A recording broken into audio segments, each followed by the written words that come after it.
2 महिना अघि नेपाल एफएटिएफको ग्रे लिस्टमा पर्यो। ग्रे लिस्टमा परेपछि नेपालमा विदेशी लगानी घट्न सक्छ र बैंकिङ कारोबारमा कठिनाइ आउन सक्छ। अन्तर्राष्ट्रिय संस्थानले नेपाललाई उच्च जोखिमयुक्त देशको रूपमा हेर्न सक्छन्। अर्थमन्त्रीले यो समस्या छिट्टै समाधान हुने वाचा गरे, तर वास्तविकतामा नयाँ कानुन बनिसकेको छैन। सुधारको कुनै ठोस कदम चालिएको छैन।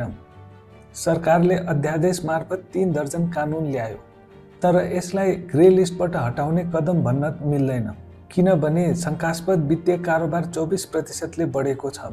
79-80 मा 6000 शंकास्पद वित्तीय कारोबार रिपोर्ट गरिएको छ। 80-81 मा 7000 शंकास्पद कारोबार रिपोर्ट गरिएको छ। नेपाल राष्ट्र बैंकको रिपोर्ट अनुसार हुन्डी, साइबर ठगी, कर छली जस्ता वित्तीय अपराध वात्तै बढेका छन्। यस्ता गतिविधिले ग्रे लिस्टबाट हट्न झन गाह्रो बनाइरहेको छ। अब समाधानको लागि सरकारले अवैध सम्पत्तिको कडा निगरानी गर्नु पर्यो र दोषीलाई कारवाही गर्नु पर्यो। शंकास्पद कारोबार रोक्न वित्तीय संस्थाहरूलाई थप कडाई गर्नु पर्यो।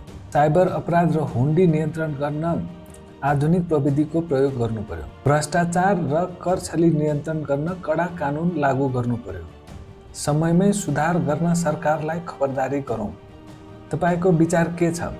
के तपाईलाई लाग्छ सरकारले उचित कदम चालिरहेको छ? तपाईको विचार कमेन्टमा लेख्नुहोला।